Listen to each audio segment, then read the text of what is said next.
Hello everybody, this is WarPiglet, and we are live at the last shelter wastelands for a zombie siege. So this video goes over how it starts and then what happens during it and then what you get at the end of it. Effectively for the players, there's nothing to do but let it happen, aside from pull in your APCs before the event. The only thing the players need to do is to be aware of an announcement on the chat or via mail to say that a zombie siege is soon starting. At that point, bring your troops that might be out gathering or that you might about to send on an attack. Keep them in your base or bring them back until the zombie siege is finished. So here we go, this is how it is started. So from the events menu, before it's due, it'll be in the starting soon, but then it'll be in the in progress because it's now available to start. So zombie siege defense, we have 18 more hours, 7 minutes, 30 seconds to start it, or it resets and we miss out on a zombie siege.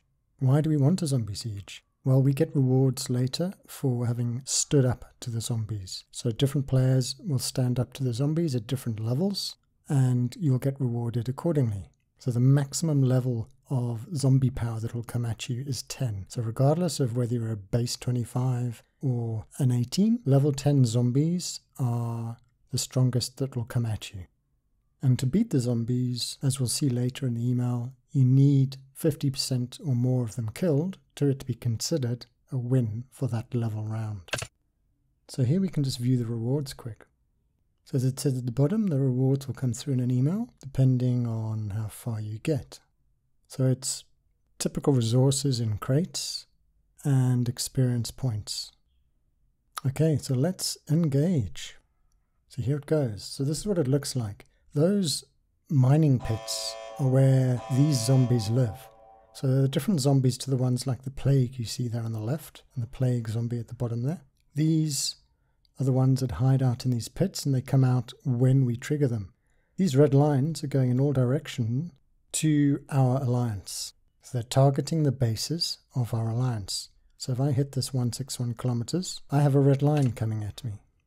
So it's going to take a while for the zombies to walk to me. So if we hit this red radar, we have 1 minute and 42 seconds until these mutated level 1s arrive. So what's happening is they start at level 1. So this caters for anyone in the alliance who has a level 6 or above base. So it's hoped that the level 1s here will be taken out, over 50% of them, by a level 6 base. So it starts at the bottom and then progresses harder. And they come in waves, so it's not just this one and that's it. So over time we will jump through this a bit, but you'll see different levels of attack. So for this reason, you want to have all your APCs back in base, for them to be present on base to defend against these zombies. So here at the bottom you can see that the initiating commander, cost code 2, has suggested that everyone brings their gathering trucks back in before the event. So in base view as well, you get the red alert warning. So often what happens is someone's just woken up, depending on which part of the world they live in. They log in and immediately panic because this is exactly what you see when your base is about to be attacked by an opportunistic attacker. So you panic and you then go to world view and you see, oh, base is on fire, mass attack. So just to be aware that it's often the zombie siege when you suddenly see everybody on fire and all of these attack lines. So if we zoom around, you're seeing the farms all being targeted because this is a farm alliance. So yeah, logging in and seeing this normally creates a panic. But this is zombie siege, so there's nothing you do, there's no shielding or anything like that. So even shielded bases are not immune to these attacks. Now this particular one isn't in the farm alliance, so it's safe. However, if my farm was shielded, it wouldn't matter. So here we go, here's a farm, it's shielded, it's still going to get the zombies attacking it. So if you do log in and you see this, just check that it is the zombie siege and not you being targeted. Best way to do that is to head to the menu, come to the war menu, and just check to see if there's an attack there. There isn't. So just be sure that it's not someone targeting you. And we now see the zombies are showing up in the war activity. as attacking all the farms. But to check it's not someone specific attacking you, the combat tab, if this wasn't glitching, we've had updates recently, so we don't know sometimes whether something's working properly or not. So here we go, combat tab empty. No, I'm not being attacked. Activity tab, zombie siege. So sit back and just take it. So now you see the red lines changed direction. So it's now different level zombies coming from a different pit. Now at this point, this is when you think all has gone quiet. And here's our zombie siege defense available. It signifies the commander who opened the siege. But at this point, yeah, it looks like, oh, we're done. No, not at all. So you can check in the events menu, heading to zombie siege. Here's the information. Zombie Horde 3 is shortly coming. Next wave in 25 seconds. You can monitor how long the event might take. Now bear in mind we're going up to Zombie Horde 10. So we come to our mail, and down the bottom is a zombie invasion report. Now that's not always there. It's only there when the system has mails to deliver you. So if you look on any other day, you may not see this, because it auto clears the last zombie invasion report. So Costco 2 didn't do so well. So Costco 2 only managed to fight level 1 and 2 zombies, but in both cases not at all very well.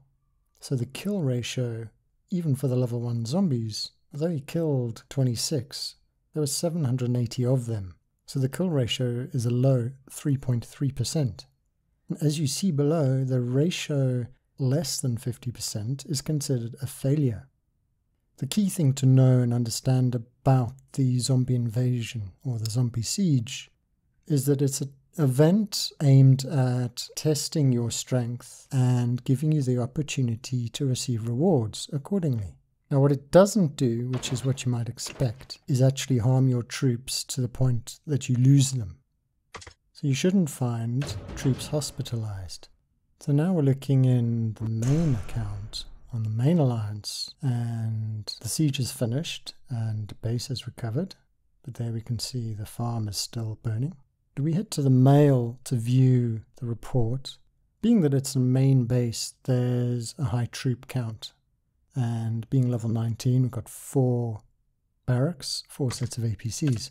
So we reached the full complement of level 10 zombies, but looking at this specific report, the level 9 zombies WarPiglet commander beat at an 86.6% ratio.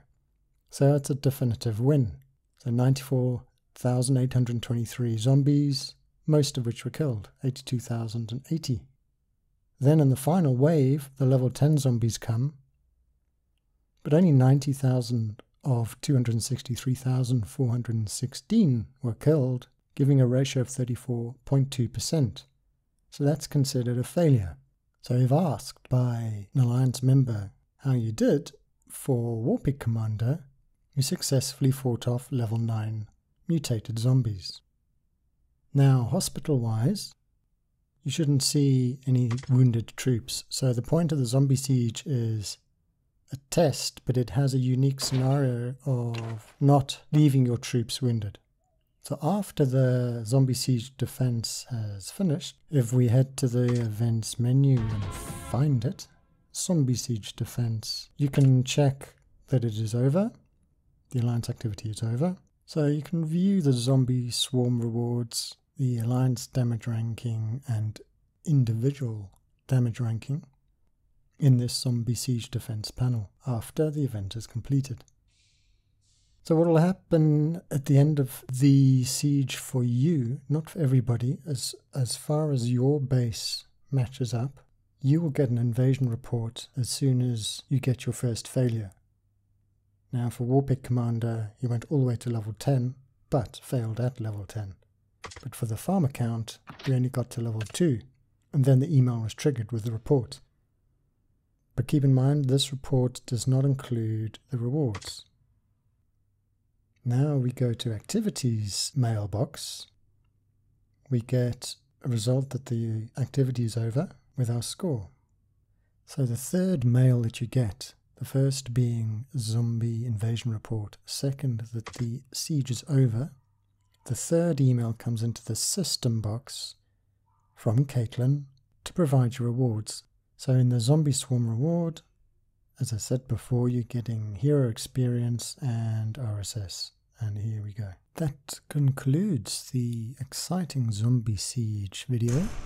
I hope that was very useful to you guys and you get a better understanding on the event, and don't panic next time you see lots of red lines and bases on fire. WarPiglet likes to be tickled behind the ears. The best way to do that is to like his videos and subscribe. It is incentive for WarPiglet to keep making more videos to help you out. Thanks. WarPiglet.